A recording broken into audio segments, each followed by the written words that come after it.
A Hora do Ungido, com o pastor Paulo Messias. Olá, meus amados irmãos e irmãs, a quem vos cumprimento com a graça, com a paz do Senhor Jesus. Eu sou o pastor Paulo Messias, da Igreja Videira de Canaã, Goiânia, Goiás, Brasil, para o mundo, chamado por Deus para pregar o Evangelho da Graça, para curar os enfermos, para libertar os cativos. Mas antes de orar com você, gostaria de compartilhar uma palavra de Deus. Como é o arrependimento na graça? Existe um ensino muito comum no meio evangélico, segundo o qual um pecador precisa primeiro se arrepender, deixar o pecado, só então para receber a Cristo e ser salvo.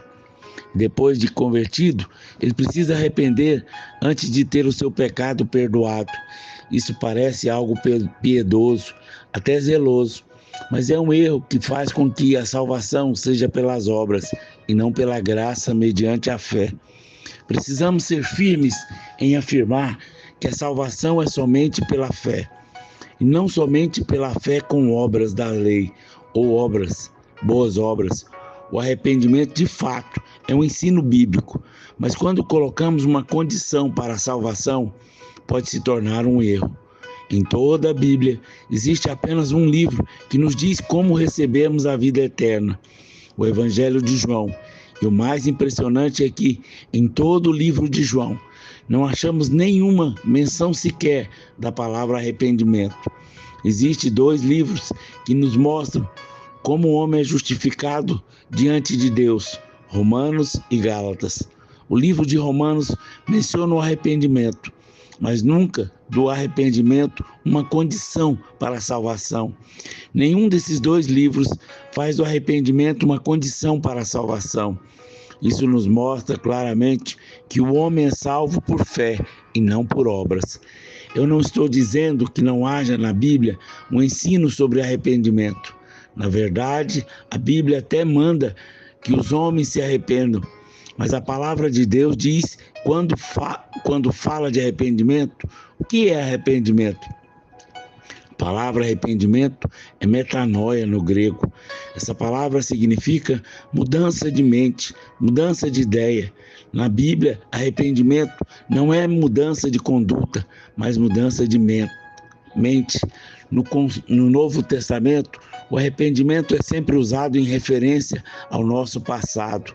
Antigamente, tínhamos conceitos e pontos de vista que considerávamos corretos, mas agora, pela luz de Deus, a nossa mente sofreu uma virada.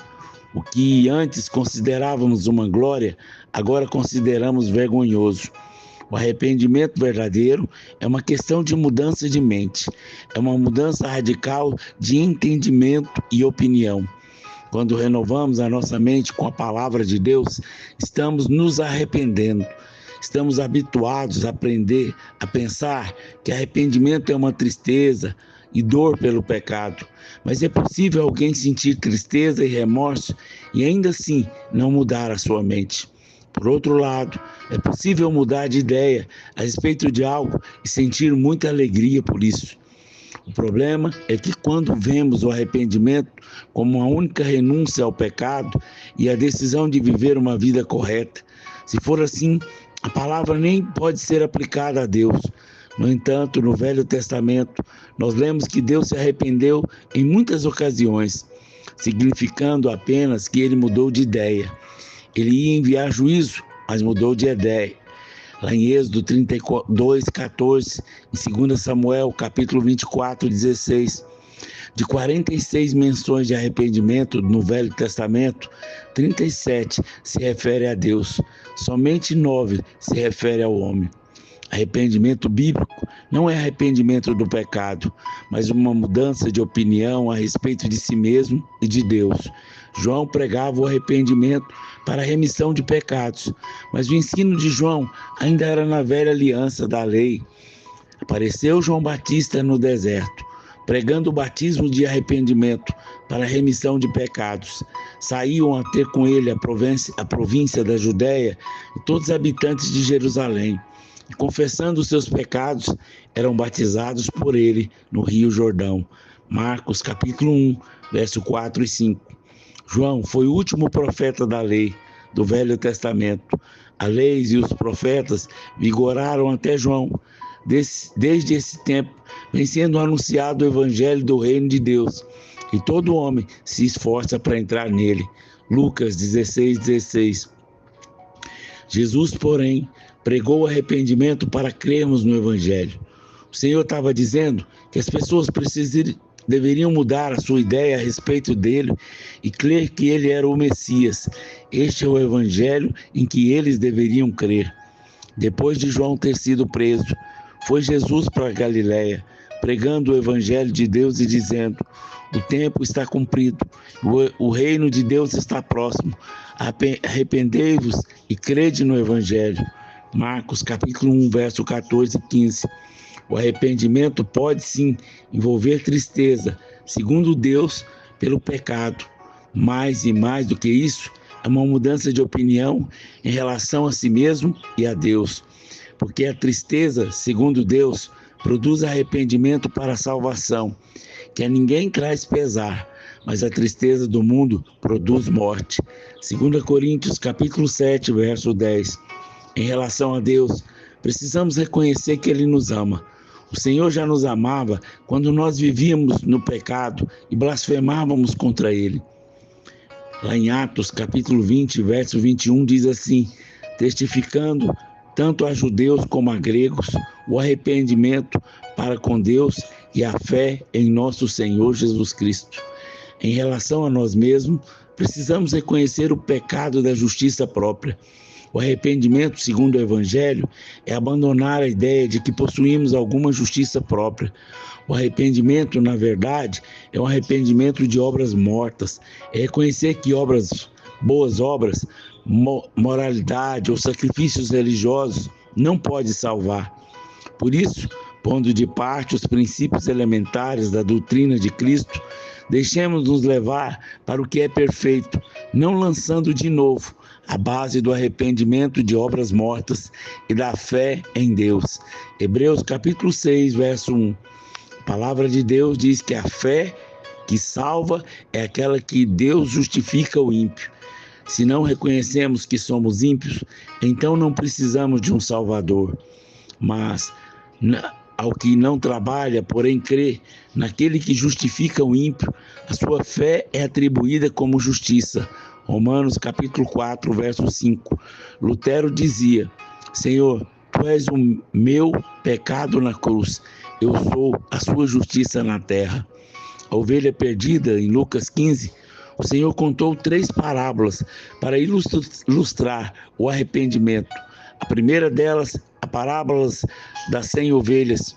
Então lhe propôs Jesus essa parábola: qual dentre vós é o homem que, possuindo 100 ovelhas e perdendo uma delas, não deixa no deserto as 99 e vai em busca da que se perdeu, até encontrá-la? Achando-a, põe sobre os ombros, cheio de júbilo, e indo para casa, reúne os amigos e vizinhos, dizendo-lhes: alegrai-vos comigo, porque achei a minha ovelha perdida.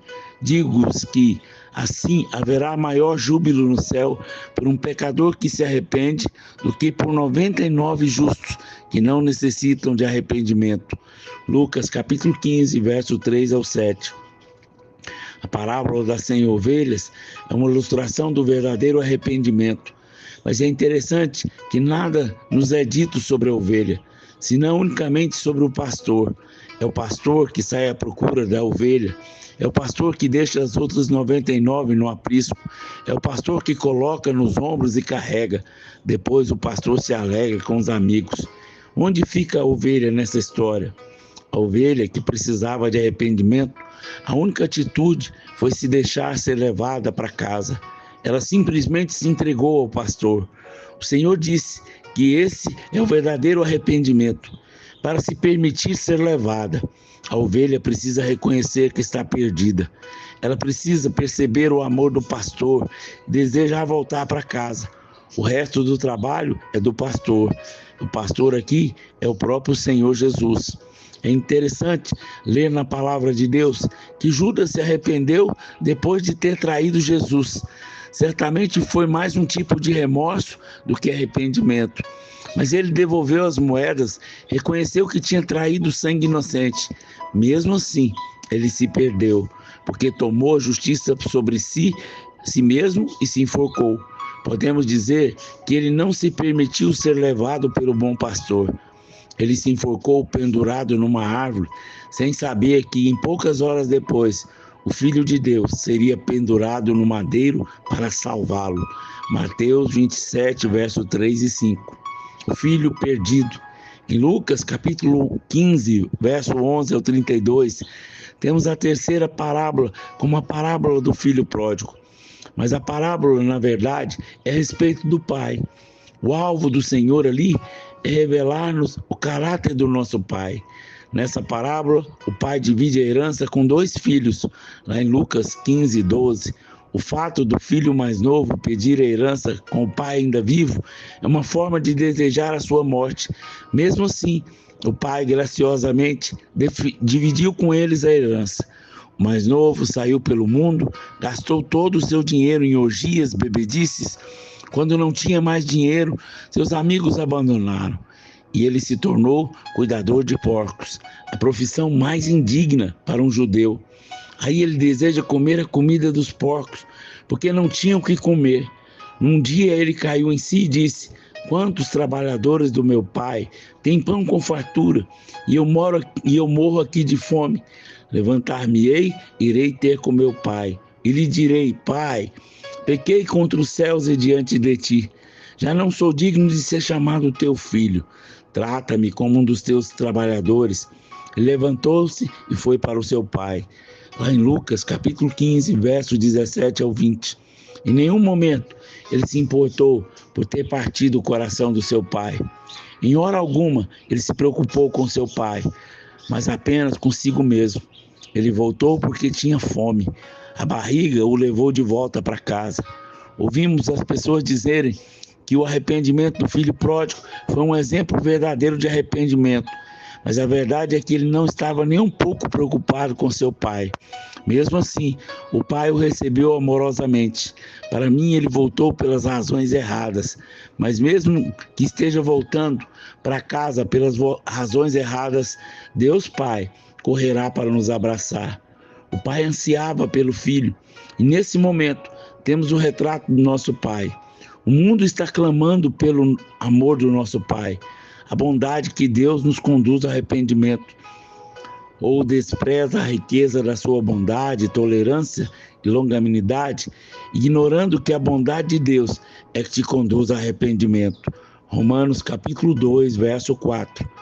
No Velho Testamento, os ninivitas se arrependeram porque Jonas disse que a cidade seria destruída em 3 dias. Mas no Novo Testamento, a bondade de Deus nos conduz ao arrependimento. Foi o olhar amoroso de Jesus que conduziu Pedro ao arrependimento. Observe que Pedro somente chorou depois que viu o olhar de Jesus. Assim, não foi um choro de Pedro que atraiu o amor de Deus, mas foi o amor de Jesus que o levou a chorar. No Velho Testamento, um homem precisava se arrepender primeiro, e então Deus o abençoaria. Mas no Novo Testamento, nós provamos primeiro o amor de Deus, então nos arrependemos. Em Romanos capítulo 2, verso 4, afirma categoricamente que a bondade de Deus é que nos conduz ao arrependimento. E a bondade e não o medo que nos leva ao arrependimento. Precisamos nos lembrar dessa verdade como uma base diária. O verdadeiro arrependimento é que a mudança de mente, desencadeando quando entendemos o amor e a graça de Deus. Não deveríamos tentar levar as pessoas a servir a Deus com base em ameaças assustadoras. É um fato que existe o inferno, mas precisamos pegar as boas novas do céu. É verdade que o crente pode ser disciplinado, mas precisamos falar da recompensa que nos aguarda. A verdade é que Deus não quer usar táticas de medo, uma manipulação, para fazer com que você mude a sua maneira de pensar. Pelo contrário, Ele quer mostrar o seu amor, a sua bondade e a sua imensa graça. Se você entender o amor de Deus, isso vai desencadear uma mudança dramática na sua vida.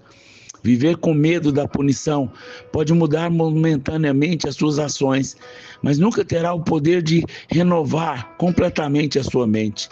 Deus não quer ser cercado por toda a sua eternidade por pessoas que escolheram o céu como uma alternativa ao inferno.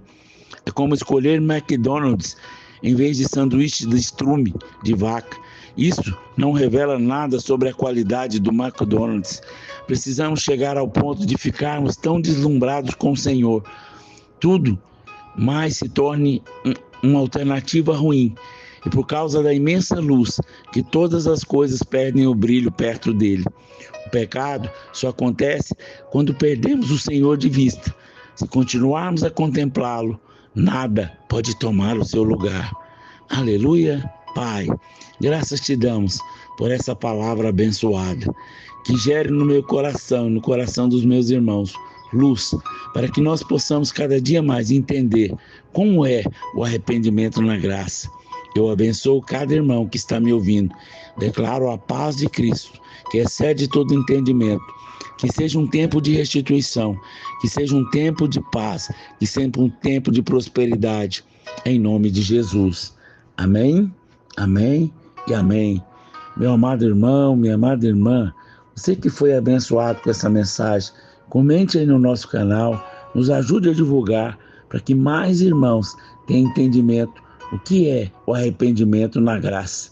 Se você foi abençoado e deseja ser um semeador do nosso ministério, nos ajudando a pregar a palavra de Deus, nos ajudando a pregar o Evangelho, faça uma oferta generosa. Aí tem o número do Pix, que você pode nos ajudar. Ao fazer uma oferta, você vai estar ajudando a levar pessoas para o encontro, a ofertar cestas básicas para aqueles que não têm o que comer. E eu creio que Deus vai multiplicar a sua sementeira, porque Deus não fica devendo nada para ninguém. Tudo que você semear, você vai colher, não do mesmo tanto, não da mesma maneira, mas Deus vai multiplicar na sua vida, em nome de Jesus.